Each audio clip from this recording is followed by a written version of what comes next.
Gracias, Gustavo, gracias. Tengan todos muy buenas noches. Bueno, las damas primeros dicen, ¿no? Así que voy a dejar que Marta se presente. Buenas noches, mi nombre es Marta de Martini y nuestra familia tiene somos 5 en total. Bueno, ahora somos 6, ¿no? Porque tenemos 3 hijas mujeres y la mayor está casada, Ailén, con Roberto Espinosa, él es ecuatoriano. Y después tenemos a Camila, nuestra segunda hija, y la tercera, la ecuatoriana Dafne. Bueno, yo la libero, Marta, ya, ¿sí? Gracias, mi amor. Bueno, mi nombre es Pablo Martini y como Marta decía recién, hace 20 años, casi 20 años que estamos sirviendo al Señor en Ecuador, radicados en Quito, pero en verdad Dios ha abierto puertas para influenciar diferentes puntos del país. Traje un pequeño video que creo que está listo para que puedan ver un extracto muy cortito de algo de lo que Dios está haciendo allí en Ecuador, un video de 8 minutos, así que va a hablar mejor que mis palabras, ¿sí?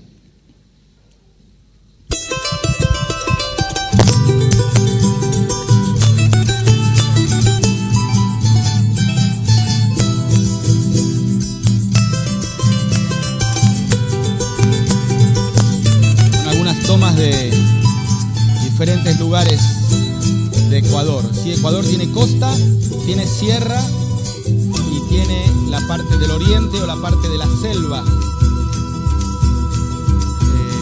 Y tiene una parte de islas también, quizás la parte más conocida es Galápagos.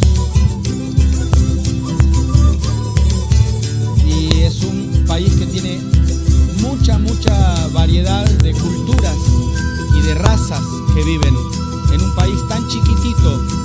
Ecuador entra dentro de Buenos Aires, pero tiene muchas razas diferentes, con idiomas diferentes o dialectos diferentes también.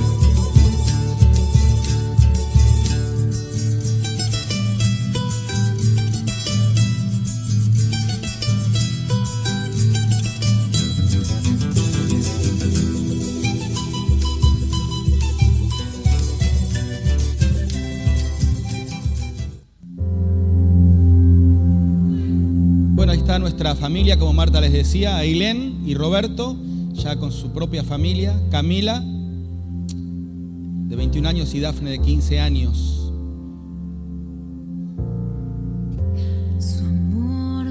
Eso es una pequeña parte del instituto que tenemos en Quito, donde estamos trabajando con jóvenes de diferentes lugares del país y algunos de países vecinos también. El Señor es un Dios de oportunidades. Dios trabajó mucho en mi vida. Desafíos. Pude conocer más a Dios. Aprendí a tener paciencia. Aprendí a perdonar y a valorar lo que Dios ha hecho en mi vida. Aprendí a depender de Dios. Para mayor obedecer la voz de Dios. Son chicos de la selva y chicas, algunos de ellos. Otros son de la ciudad. Y están ahí por un lapso de 4 años estudiando la palabra de Dios. Esa es la parte de las oficinas del instituto, pero Dios nos ha dado una instalación grande que continúa hacia Hoy abajo. en día, gracias a Dios, contamos con materiales didácticos, visuales, escritos, interactivos, multimedia, que pueden ayudarnos a esto que decíamos recién, a poder pensar en lo eterno. Un poco viendo esta necesidad real es que surgió en mí la idea de poder hacer un aporte y poder ofrecer, poner en la mano del pueblo de Dios, del pueblo cristiano, un material que nos sirva para hacer una pausa en la vida, y justamente de ahí surgió el nombre del devocional, Una pausa en tu vida. ¿Cómo se forma? Bueno, te lo dije recién, se forma viendo la necesidad, primero desde mi propia experiencia, creo que de tu experiencia también, de hacer estas pausas de reflexión. ¿Y qué es lo que vas a encontrar en este libro pequeño, de bolsillo, económico, Una pausa en tu vida? Bueno, vas a encontrar reflexiones de vida, una para cada día del año, que te van a ayudar a pensar. Bueno, este es un ministerio que ya tiene casi 10 años. ¿Sí? Ahí están las fotos de cada uno de los libros que fueron saliendo desde el año 2008. Y también, como dice ahí, está siendo presentado en programas de radio, televisión, internet. Y esa es la parte de la selva amazónica. Esa foto que recién veían era la selva vista desde la avioneta antes de entrar. Es el único medio que hay para ingresar a la selva. Y bueno, la vida en la selva es muy, muy, muy diferente a la vida en la ciudad. Ahí está Marta con una niña. Ahí se está dando clases bíblicas. Esas son las carpas que instalamos cuando entramos con la familia. El río que sirve de bautismo, ahí estábamos haciendo un bautismo en el río. Y bueno, hay una gran necesidad en ese lugar de hombres y mujeres con llamado a servir al Señor. Hay muchos testimonios. Eso ya es la ciudad, ¿sí? Ministerio de, yo le llamo a veces itinerante, ¿no? De la enseñanza itinerante, viajando por iglesias, por diferentes lugares y puntos del país, con la predicación del Evangelio, la enseñanza de la palabra de Dios. Son muchas las oportunidades de viajar, pero poco el tiempo. Y quisimos traerte algo, muy poquitito. Después, si te interesa, podemos darte más datos, contactos para que puedas ver más fotos. Pero algunos motivos de oración: fortaleza y salud, protección en cada viaje. Un mes atrás se cayó una avioneta cuando estaba despegando de la selva, quedó totalmente destruida. Gracias a Dios, los que estaban ahí se salvaron, aunque con lesiones graves.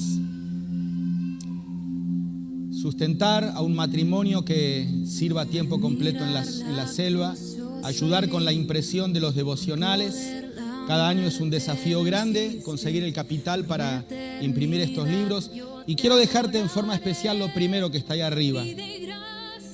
Dice: apadrinar a un alumno del IBM con sus cuotas mensuales.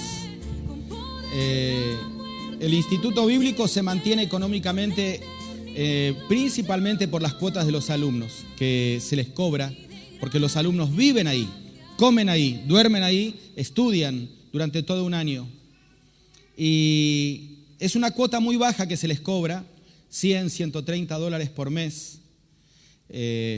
Al cambio de aquí podemos decir $2,000. Pero para los chicos de la selva es un problema el conseguir el dinero cada mes para su cuota. Porque en la selva no hay dinero, no hay trabajo, no hay sueldo, no hay la caza y la pesca y nada más. Se arreglan con lo que tienen ahí, les alcanza y les sobra para vivir. Cuando los chicos quieren venir a estudiar al Instituto Bíblico, ya es un desafío grande juntar para su pasaje en avioneta, que a veces sale más de $100 el pasaje porque es caro. Y bueno, llegan al instituto. A veces me gustaría algún año, voy a ver si lo hago el próximo año, de tomar fotos para que veas cómo llegan.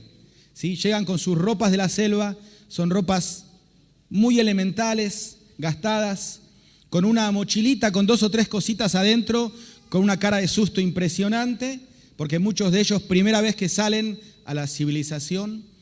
Y luego tienen el desafío de estudiar. Estudiar para ellos en verdad es un desafío que lo pueden alcanzar porque tienen mentes tan frescas, pero sí es un desafío grande conseguir el dinero para sus cuotas cada mes.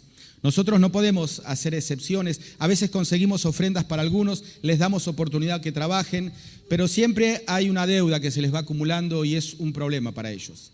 Lo que estamos haciendo es buscar padrinos en diferentes lugares del mundo que quieran interesarse en poder sostener económicamente a un alumno o a una alumna de la selva. Tal vez un desafío como iglesia que te dejo, un desafío como familia o como grupos que se junten. Tal vez decís, bueno, yo no tengo 1.500 o 1.700 pesos por mes, pero sí entre 2 o 3 lo podemos juntar. Y queremos contactarte a vos, contactarte con el alumno y que durante los 3-4 años vos seas su padrino, que él pueda escribirte cartas, puedan intercambiar fotos. no solamente es una ayuda económica, sino que es una ayuda también emocional para ellos. Porque los chicos que salen de la selva tienen muchas carencias y tienen muchas carencias afectivas. El concepto de familia, el concepto de afecto familiar en la selva es muy diluido. Ellos lo asimilan a su manera, a nosotros nos cuesta entenderlo, pero ellos no tienen el concepto de la contención familiar como tenemos nosotros. Ya el solo hecho de vivir, ustedes vieron ahí una de las casas, ¿no? Que es un techo y a veces ni siquiera paredes tiene. Entonces no está esa identidad familiar. Toda la comunidad es toda una familia ahí. Entonces muchas veces los chicos también necesitan que alguien les escriba, les llame, se interese por ellos. Y a veces no lo tienen de su propia gente en la selva, pero tal vez lo pueden tener de otro lugar.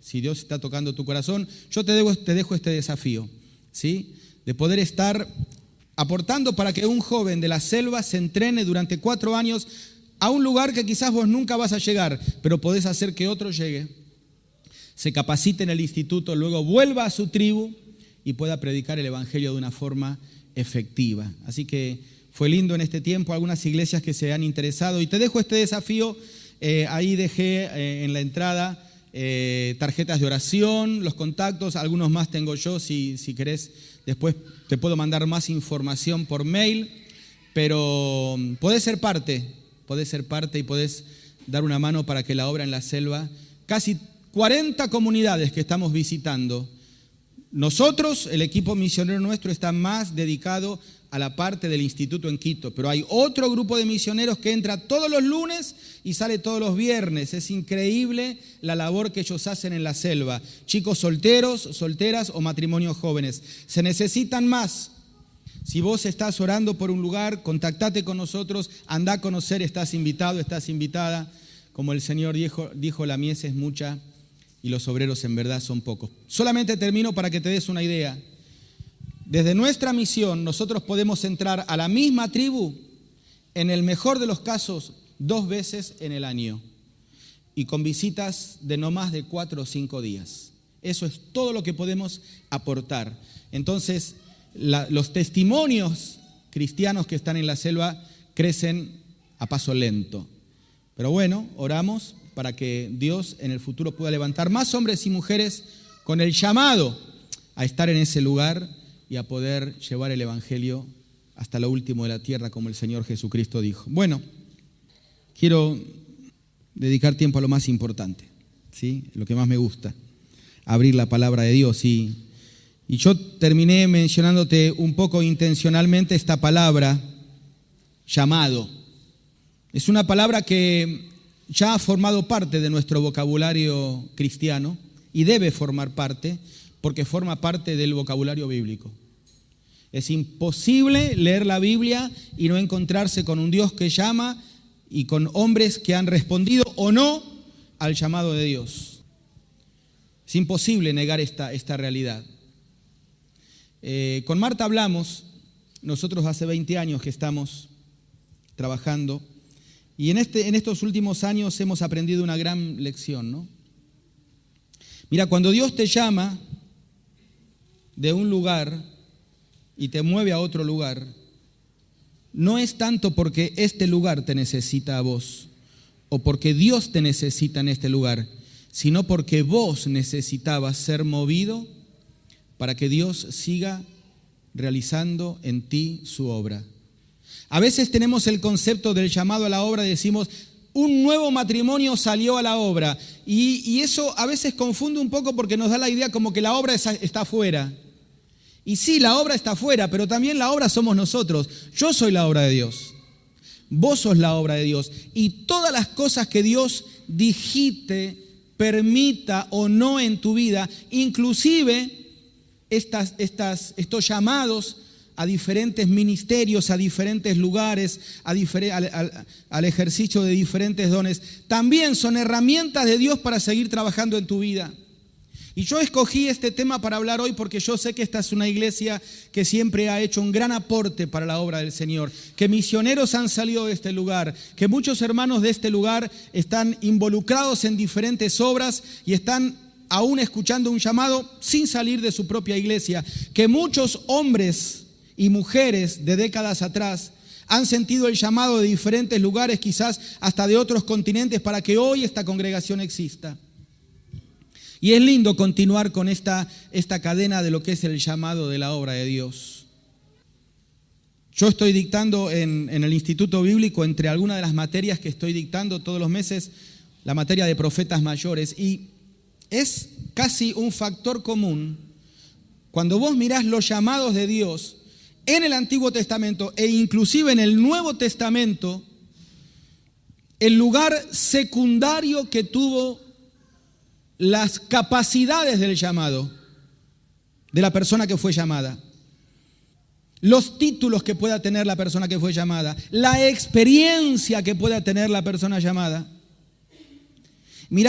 Mirando las biografías desde este punto de vista, hay una verdad, hay una realidad que seguramente tal vez vos la escuchaste, y es el hecho de que Dios no llama a los capacitados, Dios capacita a los llamados, que es muy diferente.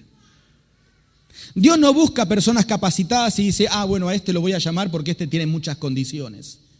Hay algunas condiciones indispensables que quiero que veamos hoy, pero también hay un gran cúmulo de capacitación que Dios lo hace mientras vas acudiendo al llamado. Y yo te dejo el desafío para que después vos busques. Pero el llamado de Dios es tan diverso. Y vuelvo a repetir, la mayoría de ellos eran personas que yo no hubiese elegido para llamar. Yo no los hubiese elegido. Yo nunca hubiese elegido a un ex asesino y prófugo de la justicia para que sea líder de un pueblo. Pero Dios sí, si no, pregúntale a Moisés. Yo nunca hubiese elegido un hombre de una ciudad pagana, idólatra, de las más paganas que había en ese tiempo, para formar a través de él una línea de la promesa sagrada. Dios sí, si no, preguntáselo a Abraham. Dios nunca hubiese elegido a un profeta rencoroso, desobediente y rebelde y maleducado como Jonás. Dios lo eligió. Dios nunca hubiese elegido hombres de oficio pescador para llevar el evangelio precioso a todas las naciones. Dios sí. Dios nunca hubiese elegido a un asesino de cristianos para irle a predicar a los cristianos. Dios sí, si no, preguntale a Pablo. El llamado de Dios es así. No es como nosotros lo pensamos. Y es ilógico. Fíjate que solamente para comparar dos cosas, ¿no es cierto? Dios prepara a un David en el desierto pastoreando ovejas para que sea rey en un palacio. Y Dios prepara a un Moisés 40 años en un palacio para que pastoree a todo el pueblo de Israel en el desierto. Es como que le decimos, a ver, Señor, acá te equivocaste. No, este va acá y este va acá. Moisés tiene que ser preparado en el desierto para que conduzca a Israel en el desierto. Y David tiene que ser preparado de descendencia real para que gobierne bien. Dios dice, bueno, a vos te parece que es así, pero mis pensamientos no son vuestros pensamientos. Ahora, ¿por qué te quise hacer esta pequeña introducción? Porque es muy probable que aquí haya muchos de ustedes que, como dije recién, están siendo espectadores del llamado de Dios en muchas personas que Dios levanta en esta congregación. Y eso es lindo, eso es hermoso. Pero yo quiero preguntarte, perdóname, yo tengo una forma de predicar un poquito dura, ¿no? Pero me siento como en casa acá. ¿Hasta cuándo vas a ser espectador? ¿Viste la lista de dicen los héroes de la fe? A mí no me gusta esto de héroes de la fe, porque fueron personas como nosotros, que está ahí en Hebreos, ¿no? Pero después, los focos del escenario, de la pasarela, donde desfiló Abel, Gedeón, Moisés, Josué, se enfocan en vos, que estás sentado ahí en el medio del teatro, y te dice, y ahora te toca a ti, despojate de todo peso y del pecado que te asedia, y vamos a correr la carrera, es tu turno. No hay espectadores en la iglesia del Señor, queridos hermanos. Y vos decís, no, pero yo no. Mirá, vamos a ver un poquito rápido el llamado de Dios a Ezequiel. Abrí tu Biblia ahí en Ezequiel. Y vamos a ver rapidito algunas condiciones que Dios pide. Y después que terminemos, vos fíjate, si vos tenés alguna de estas condiciones, bueno, tenés que decir, como dijo Isaías, heme aquí, envíame a mí. Dice, aconteció en el año 30, estoy leyendo Ezequiel 1:1, en el mes cuarto a los 5 días del mes, que estando yo en medio de los cautivos junto al río Quebar, estaba profetizando desde Babilonia a Ezequiel a los que estaban cautivos, los cielos se abrieron y vi visiones de Dios. Versículo 4, y miré y he aquí venía del norte un viento tempestuoso y una gran nube con un fuego envolvente y alrededor de él un resplandor y en medio del fuego algo que parecía como bronce refulgente. Y vos podés leer, es la descripción de todo el capítulo 1. Lo que Ezequiel ve es la gloria de Dios. El tema de la gloria de Dios es un tema protagónico acá en todo el libro de Ezequiel. Después, si vos querés tomarte el trabajo de subrayar, vas a ver cuántas veces aparece el concepto de la gloria de Dios. Cuántas veces se repite la palabra de la gloria de Dios. Y ese era el tema principal del cual Ezequiel tenía que hablar. Era el tema principal del cual Ezequiel tenía que hablar.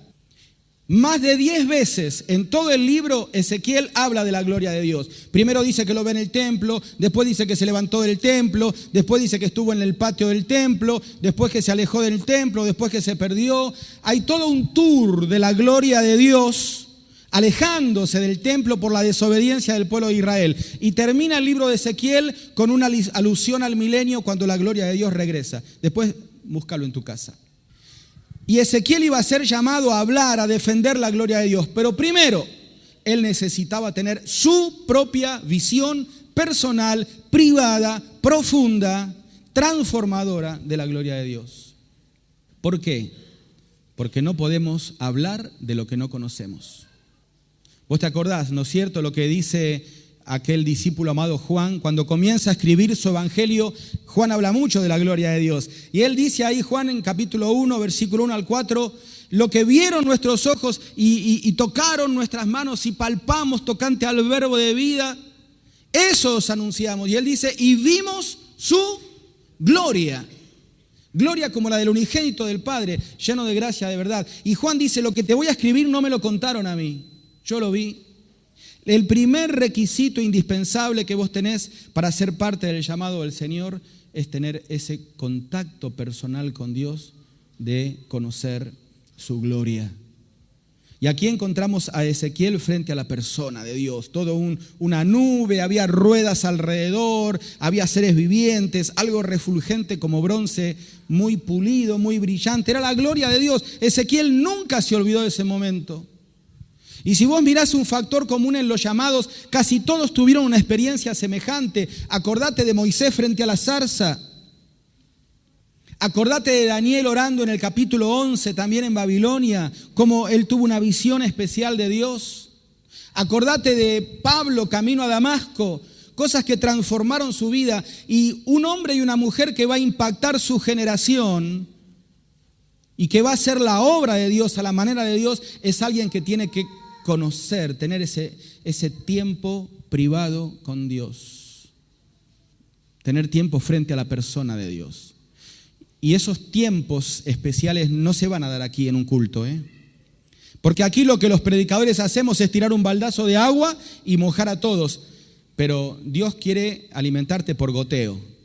Quiere hacer riego por goteo. Y eso lo va a hacer gota a gota cada mañana en tu tiempo en que te vas a encontrar con Dios. Y quizás no todas las mañanas vas a ver la gloria de Dios, pero van a haber momentos en que Dios va a traspasar tu vida y lo vas a sentir de una forma como nunca lo habías sentido. Tal vez no va a ser en un devocional, tal vez va a ser en una prueba fuerte.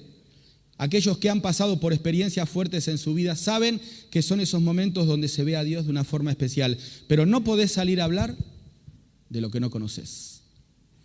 Que tu vida esté tocada por diferentes momentos de encuentros con la persona de Dios. Pero luego tenemos a este profeta frente a la palabra de Dios. Dice el capítulo 3, siempre de Ezequiel, sigue la visión, el encuentro de Dios con su profeta, abarca los primeros capítulos del libro. Y dice que Dios le dijo, hijo de hombre, come lo que hayas, come este rollo y ve y habla a la casa de Israel. Y abrí mi boca y me hizo comer aquel rollo y me dijo, hijo de hombre, alimenta tu vientre y llena tus entrañas con este rollo que yo te doy. Y lo comí y fue en mi boca dulce como miel. Luego me dijo, hijo de hombre, ve y entra a la casa de Israel y habla a ellos mis palabras.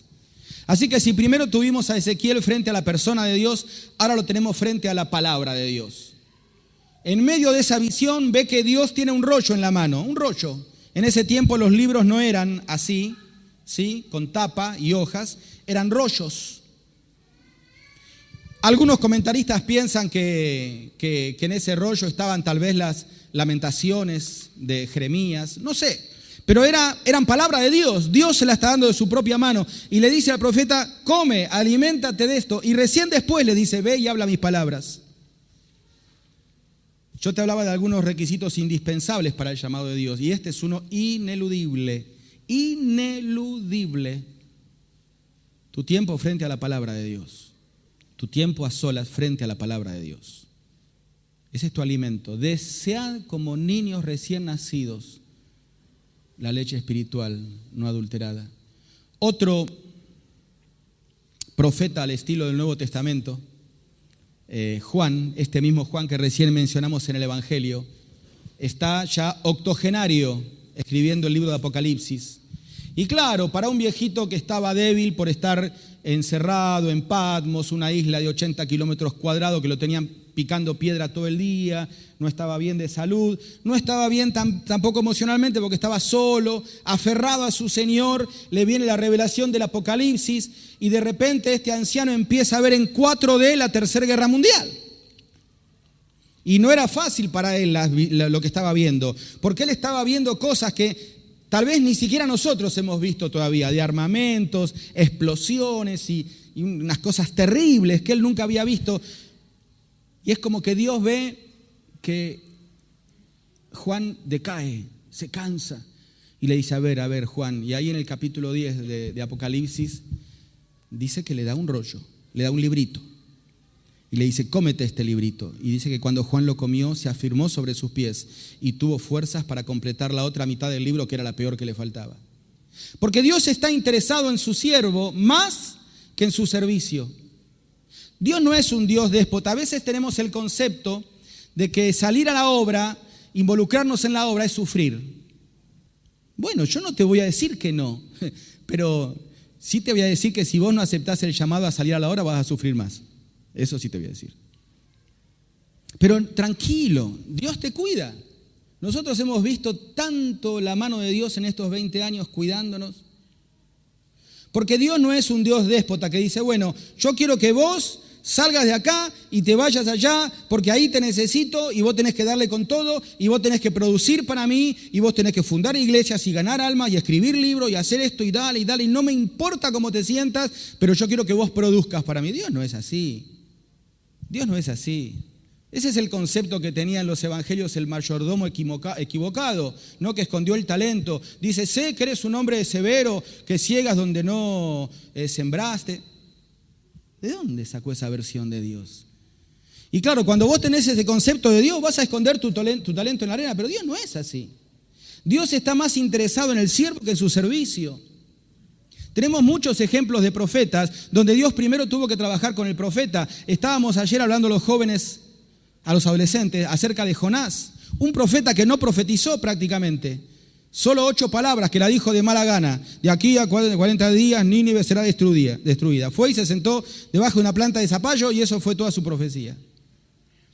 Pero Dios trabajó con él porque estaba interesado en el profeta. Tenemos el profeta Habacuc, ni una profecía en todo el libro.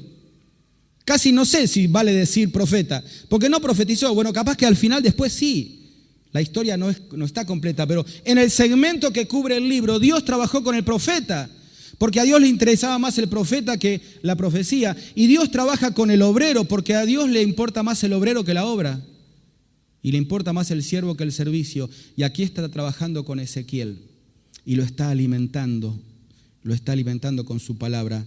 Mirá la cantidad de veces que aparece la frase me dijo. Yo creo que lo tengo subrayado acá.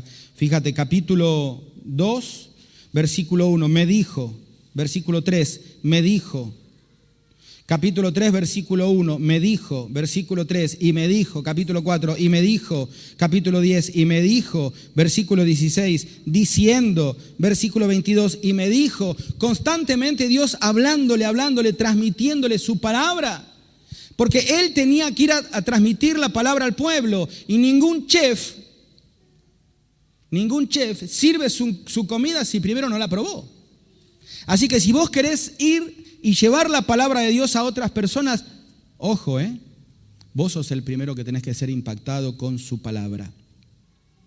Tercero, capítulo 3, versículo 10. Y me dijo, hijo de hombre, toma en tu corazón todas mis palabras que yo te hablaré y oye con tus oídos. Cuando no ponemos el corazón en lo que hacemos, el ministerio se transforma en algo mecánico. Tu corazón tiene que amar a la persona de Dios, tiene que amar a la palabra de Dios, tiene que amar lo que haces. Tenés que poner el corazón en lo que estás haciendo, no hacerlo de forma mecánica. Muchos dicen, no, pero yo tengo mucha experiencia para hacer la obra. Excelente, Dios dice, bueno, muy bien. Pero si lo vas a hacer solamente con forma experiencia o con profesión, es triste decirlo, pero hoy en día hay cierto profesionalismo dentro del ministerio. Y hasta hay títulos, ¿sí? Licenciado en teología, masterado en divinidad, magíster en soteriología. Está bien, yo también estudio en un instituto bíblico. Y yo soy el menos indicado para hablar en contra de esto porque estoy dirigiendo un instituto bíblico. Pero que eso no sea todo para hacer la obra de Dios. Porque si vos tenés la cabeza llena de Biblia y el corazón vacío de amor por las personas, vas a fracasar. Y Dios le dice a Ezequiel, toma en tu corazón mis palabras. Cuarto, y esto me gusta mucho, el mismo capítulo 3, versículo 14. Me levantó pues el Espíritu y me tomó, y fui en amargura, en la indignación de mi espíritu, pero la mano de Jehová era fuerte sobre mí. Y vine a los cautivos en Tel Aviv, que moraban junto al río Quebar, y me senté donde ellos estaban sentados, y allí permanecí 7 días atónito entre ellos. Ahí tenemos a un profeta que ya había recibido el llamado, que ya había aceptado la comisión, que había visto la gloria de Dios, que había sido impactado por la persona de Dios, que había comido la palabra de Dios y ahora se sentía listo para ir a hacer la obra. Y Dios le dice, no. ¿Vos conocés a quién les vas a predicar? Claro, a mi pueblo cautivo acá en Babilonia. Sí, pero vos recién llegás, porque Ezequiel recién había llegado. Fueron 3 o algunos dicen 4 deportaciones donde diferentes reyes fueron trayendo grupos de Jerusalén a Babilonia. Fueron por secciones. Y en una de ellas llega Ezequiel y Dios lo comisiona y él quiere ir a predicar a los cautivos y Dios le dice, pero vos sabés algo de la cautividad, vos no sabés ni cómo se escribe, andá y te vas a sentar con ellos 7 días sin decir una palabra para que veas cómo viven, para que veas lo que comen, para que escuches sus salmos cantados en forma de lamento. Si vos después querés, podés leer el Salmo de los cautivos ahí. Hay varios salmos donde ellos dicen, en los sauces de Babilonia colgábamos nuestras arpas y nuestro corazón gemía pensando en la ciudad de Dios. Quédate ahí, Ezequiel, conocelos, escuchá su queja, escuchá su rencor contra mí, dice Dios, porque están enojados, están desahuciados, han perdido su familia. Vos tenés que conocer a la gente que vas a predicar. Y esto es necesario. Me gusta mucho este tiempo que compartí acá con ustedes porque tuve mucha relación con gente que ama la obra Entre Adictos. Dios nos permitió, junto a Marta, trabajar 11 años en la rehabilitación de jóvenes de las drogas en Buenos Aires. Y vimos cosas terribles. Yo en mi vida me drogué, en mi vida fumé. Pero yo para ir a mi iglesia tenía que pasar por una esquina donde había un montón de chicos drogándose todos los viernes, los sábados y los domingos a la noche. Y si yo no quería hacer el camino más largo, tenía que pagar peaje por ahí, porque ellos pedían la monedita, como sabían que eran del barrio, me respetaban, pero yo tenía que pagar peaje. ¿Sí? Y a veces tenía que pasar encima de ellos. Yo los veía ahí. ¿Sí? Tirados, borrachos, drogados. Y yo después iba y entraba a la iglesia con la Biblia, con una sonrisa evangélica y un traje muy lindo y alababa al Señor y hablaba acerca del amor de Dios. Pero algo dentro mío me decía, no, acá esto no funciona así. Y un día dije, voy a ir. Obviamente no le conté nada a mi papá, si no, no me hubiera dejado ir. Y dije, pero no voy a ir con la Biblia bajo el brazo, ni voy a ir con saco y corbata. Voy a ir sin Biblia y voy a ir como visten ellos. Así que me puse unos chupines, me puse una capucha, me vestí medio oscurito y me fui y me sentí con ellos. Cuando ellos me vieron en las sombras quién eran, no lo podían creer. Le dijo el pastor. Pues eso no fue nada, lo peor es cuando me vieron los demás ancianos sentados en la esquina y fueron, le decían a mi papá, hasta que se le pudo explicar que no estaba drogándome, bueno. Y yo escuché lo que ellos hablaban, aprendí su lenguaje. Vos sabés que ellos tienen un lenguaje. Y entré. Bueno, Dios hizo cosas muy, muy grandes. A raíz de ese trabajo salió un Adrián Ferrari, salió un Fernando Soriano, medio ahí atravesado en el camino de Mauro Bravo también, cuando lo conocí, cuando él estaba internado. Si Dios te va a llamar a un lugar, vos tenés que conocer a la gente que vas a ir a trabajar. No hace falta que seas como ellos, pero sí tenés que conocerlos, porque ese es un requisito para el llamado. Comprender a la persona a la que voy a hablar. Quinto, capítulo 3, versículo 17. Y aconteció que al cabo, 16, ¿no? Y aconteció que al cabo de 7 días vino a mí palabra de Jehová diciendo, hijo de hombre, yo te he puesto por atalaya a la casa de Israel. Oirás pues tú la palabra de mi boca y los amonestarás de mi parte. Y después seguí leyendo, porque lo que Dios le dice al profeta, le dice, mira, listo, ya estás, vas a hablar, pero vas a hablar lo que yo te diga. Y si yo te digo que tenés que denunciar su pecado, vas a denunciar su pecado. Y si yo te digo que tenés que hablarle con amor pero fuerte, vas a hablarle fuerte. A mí se me parte el alma escuchando hoy en día muchas predicaciones del Evangelio que ya no hablan del pecado. Y no, porque usted sabe, pastor, si en esta iglesia se habla demasiado del pecado y del infierno y de la cruz, no viene nadie. Entonces no hablemos tanto del pecado. Una vez a un pastor, el anciano de la iglesia que lo había predicado invitar, le hizo esa referencia, ¿no? Me parece que fue muy duro, habló mucho del pecado, no hable tanto del pecado. El pastor le dice, bueno, muy bien. Dice, ¿qué tiene aquí en la mesa? Entonces le dice, el salero. Ah, ¿me lo presta? Sí. Entonces fue a la bodega, vació el salero y le puso adentro veneno de ratas. Y trajo y puso el salero ahí en la mesa. Y dijo, bueno, vamos a orar por los alimentos. El anciano le dice, a ver, ¿usted está loco? ¿Usted quiere matar a toda mi familia? Usted puso veneno de rata en el salero. Y el pastor le dice, usted me está pidiendo lo mismo a mí. Me está diciendo que yo le ponga el rótulo de algo buenito cuando es un veneno. El pecado te mata. Vos sabés, ¿no? Hoy en día hay iglesias repletas, miles de miembros. No estoy en contra de las iglesias grandes, porque hay iglesias grandes con miles de miembros fruto del trabajo. Pero la mayoría de las iglesias grandes hoy, con miles de miembros, es porque están predicando un evangelio diferente. Condición indispensable para hacer la obra de Dios es predicar la palabra de Dios. Y si la palabra de Dios va a ofender, y sí, la cruz es ofensiva. El evangelio es ofensivo. Claro que tiene que ser un mensaje de esperanza. Alguien dijo una vez que predicar el evangelio es como alguien que vende alhajas. ¿Y viste qué hace el joyero? Cuando vos le pedís, quiero un anillo para mi esposa, quiero un collar, ¿qué es lo que hace? Pone un manto negro de terciopelo negro y encima de eso pone las joyas, porque parece que reluce mejor sobre el fondo negro, ¿no? Y bueno, vos tenés que hablar del pecado y después mostrar el brillo del evangelio, pero que nunca quitemos de nuestro mensaje la realidad de que el hombre y la mujer se están perdiendo sin Cristo. Predicar con énfasis, advertir como una atalaya. Acá pone el ejemplo de atalaya, después léelo en tu casa. El atalaya era el que estaba en la torre de vigía y miraba y veía cuando venía el ejército enemigo. Y si el atalaya decía al resto de la ciudad, ¿saben qué? Me parece que allá a lo lejos viene un ejército que no conozco, pero tranquilo, no pasa nada. Cuando venga le preguntamos. ¿Qué hacía el atalaya? Ni bien venía el peligro. Tocaba la trompeta, porque era cuestión de vida o muerte. Cuando vos estás predicando el evangelio, estás trabajando con cuestiones de vida o muerte. Sexto, capítulo 3, versículo 22. Vino allí la mano de Jehová sobre mí y me dijo, levántate y sal al campo, y allí hablaré contigo. Y me levanté y salí al campo, y he aquí que allí estaba la gloria de Jehová, como la gloria que había visto junto al río Quebar, y me postré sobre mi rostro. Entonces entró el Espíritu en mí y me afirmó sobre mis pies, y me habló y me dijo: entra y enciérrate dentro de tu casa.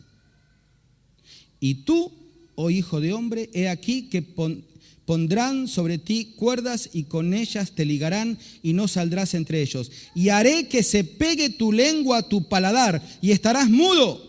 Y no serás a ellos varón que reprende, porque son casa rebelde. Mas cuando yo te hubiere hablado, abriré tu boca. Así que fíjate, qué cosa, ¿no? Pobre Ezequiel. Ahora decía, bueno, ahora sí, Señor. Ahora sí, ya me pasé 7 días acá con ellos, ahora estoy listo para hacer la obra. Entonces Dios le dice: muy bien, ¿estás listo? Sí. Bueno, te encerrás en tu casa y te quedás mudo hasta que yo te diga. Otra vez, Señor. ¿Cuándo voy a empezar a predicar? Cuando yo te diga. Eso dice el versículo 27. Cuando yo te hubiere hablado, abrirás tu boca. Esto es dependencia, hermanos. Esto es dependencia. La obra del Señor no se hace con impulsos, con ganas, con experiencia. Todo eso vale, pero el que tiene la última palabra es el Señor. Y el ejemplo más claro de esto es de los discípulos después de la ascensión de Cristo. ¿Cuántos días tuvieron que esperar orando sin decirle nada a nadie en Jerusalén? 40 días hasta que descendió sobre ellos el Espíritu Santo en Pentecostés y empezó el gran movimiento de la iglesia. Ahora, vos podés imaginarte, ellos vieron a Jesús muerto, remuerto, sepultado, tapado con la piedra, y después le vieron la tumba vacía, el testimonio de las mujeres, Jesús que se les apareció, el hueco en la mano, el hueco en el costado, comió con ellos, caminó con ellos, y después fue ascendido a la gloria, se despidió, le vieron ocultarse en las nubes. ¿Sabe las ganas que tenían de ir a contarle a todo el mundo? No le importaba el peligro de los romanos, no le importaba a los fariseos, los judíos. Dios le dice: no, yo sé que tenés las ganas, la emoción, yo sé que me viste a mí resucitar, yo sé que tenés todas las ganas, pero aguantate hasta que yo te diga 40 días. Y esa es una constante en el ministerio, la dependencia para saber cuándo avanzar y cuándo no avanzar. Si vos querés ser parte de la obra de Dios, tenés que aprender a ir de la mano con los tiempos de Dios. Y lo último, capítulo 3, versículo 27. Mas cuando yo te hubiera hablado, abriré tu boca y les dirás: así ha dicho Jehová el Señor. El que oye, oiga. Y el que no quiera oír, no oiga. Porque son una casa rebelde. Y tal vez Ezequiel habrá pensado: ¿cómo el que no quiera oír, que no oiga? Entonces, ¿cuál va a ser el resultado de mi ministerio? Ese no es tu problema. Yo me encargo de los frutos. Son una casa rebelde. No te van a escuchar, salvo algunos, la mayoría no. ¿Vas a ir igual, Ezequiel? Sí. Si vos me mandás, sí. La recompensa es del Señor. Eso es lo último que tenés que tener en claro. No esperes recompensas de los hombres. A veces vas a trabajar con personas, vas a invertir en personas y te van a defraudar. Y vos vas a decir: tanto trabajo, tanto tiempo, tanto desvelos, tanta plata, tantas canas que me saqué. Tranquilo, tranquilo, vos vas a hablar igual, porque la recompensa es del Señor. Vos no tenés que filtrar el resultado de la obra a tu manera, porque Dios tiene una manera diferente. Yo vuelvo ahora a la iglesia de donde salí en Lanús, después de 20 años, y yo veo hijos o nietos de padres o abuelos con los cuales yo trabajé cuando esos padres o esos abuelos eran jóvenes, y quizás en su momento no vi ningún fruto, y tal vez no hubo fruto nunca, y tal vez ya murieron, pero de alguna manera esa semilla sembrada dio fruto en la segunda o en la tercera generación. Vos no sabés el alcance que puede tener la obra de Dios. Hasta un vaso de agua dado en mi nombre, dice el Señor, puede tener un efecto eterno y un efecto mundial. Porque somos parte de una obra mundial. Estamos trabajando en la selva del Amazonas. Continuando, nuestra misión es la continuadora de la tarea de 5 misioneros, jovencitos, que hace más de 50 años sintieron del Señor ir a predicar a la tribu Auca, en ese tiempo salvajes. Y deberías conocer la historia de ellos, ¿sí?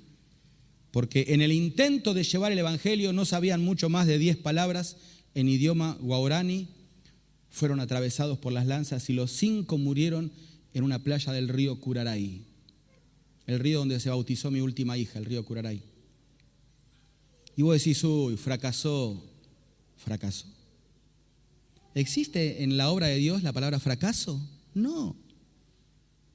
Después de varios años, algunas de las mujeres volvieron, especialmente una viuda, acompañada por la hermana. Y lo que no se pudo hacer con 5 hombres, lo hizo una viuda y una mujer soltera. Y se abrieron al evangelio, era el tiempo de Dios, y la recibieron, y ellas vivieron entre ellos. Y hoy hay 36 comunidades que están recibiendo la palabra de Dios, donde hacemos campamentos, donde llegan los misioneros. Los resultados los maneja el Señor. Nunca pienses de que no hay fruto. Siempre hay fruto. Irá andando y llorando el que lleva la preciosa semilla, mas volverá a venir con regocijo trayendo sus gavillas. Amén. Vamos a orar. Vamos a cerrar nuestros ojos. Y si Dios te habló en esta noche, yo no conozco tu corazón, tal vez ya sos parte del llamado de Dios, estás activo, activa. Tal vez sos un espectador, pero querés ser parte del llamado de Dios. O tal vez estás aquí por primera vez, viniste como invitado, como invitada, y vos decís, pero ¿cómo? ¿Dios puede llamarme a mí? ¿Dios puede interesarse en mí? Sí. Y te lo demostró en la cruz del Calvario hace 2000 años. Y mira, déjame decirte que si vos hubieses sido el único habitante del planeta Tierra, Dios igual hubiese mandado a su Hijo a morir por ti. Porque vos necesitas estar en contacto con Él. Y Él lo sabe. Capaz que vos no lo sabías hasta hoy, pero bueno, ahora sí lo sabes. Ahora escuchaste de un Dios que te llama. Hay un himno antiguo que dice, tal como soy, sin más decir, bendito Cristo, vengo a ti. Y tú me llamas a venir, bendito Cristo, vengo a ti. Y yo quiero preguntar en esta noche, si hay alguien que está aquí presente que está sintiendo que Dios le llama a entregar su vida a Él. Por primera vez, que estás sintiendo que Dios te llama a abandonar, a dejar una vida que no te conduce a nada y a deslumbrarte con el plan que Dios tiene para vos. Si estás sintiendo que Dios te llama al arrepentimiento de tus pecados, a aceptar el amor de Cristo en la cruz del Calvario, a creer en su nombre. Y ojo que no te hablo de religión, sino de relación. Si hay alguien aquí que está sintiendo en esta noche ese llamado de Dios, yo quiero orar por vos y yo quiero conocerte. Con cada cabeza inclinada, si vos sentiste que Dios te está llamando, yo quiero orar por vos. Podés levantar tu mano ahí donde estás y volver a bajarla. Yo quiero orar por vos. ¿Quién le ha dicho así a Dios en esta noche? Alza tu mano bien alto. ¿Quién le está diciendo al Señor en esta noche? Señor, si tú me llamas, aquí estoy. ¿Hay alguien aquí así? Puedes alzar tu mano ahí donde estás y volver a bajarla. ¿Quién le está diciendo, sí, Señor, aquí está mi vida, la entrego a ti? Dios te bendiga. ¿Quién más? Dios te bendiga. Dios te bendiga. ¿Quién más le dice al Señor, Señor, aquí está mi vida o los pedazos de mi vida? Alza tu mano bien alto, quiero orar por vos. Dios te bendiga. Amén. Amén. ¿Quién más? Yo sé que hay más. Y puede ser esta la noche que cambie todo el curso de tu existencia. ¿Hay alguien más aquí que está luchando en su corazón y que quiere decirle, Señor, sálvame, Señor, sáname, Señor, ayúdame. ¿Hay alguien más? Gracias, Padre. Gracias, Padre, porque tú eres un Dios que desde el comienzo llamaste a Adán, llamaste a Eva y terminas tu libro llamando: el que quiera oír, que oiga. He aquí, yo estoy a la puerta y llamo. Si alguno oye mi voz y abre la puerta de su corazón, yo entraré a él y cenaré con él y él conmigo. Qué lindo disfrutar de una comida juntos. Señor, bendice a cada uno de los que están aquí presentes. Bendice tu obra en este lugar, Señor, y que tú sigas levantando hombres y mujeres que acudan a tu llamado con un corazón sincero, consagrado, entregado a ti, conscientes de sus incapacidades y de sus debilidades, pero al mismo tiempo conscientes de tu poder y de tu capacitación sobrenatural. Gracias, Padre, te alabamos en el nombre bendito de Cristo Jesús. Amén y amén.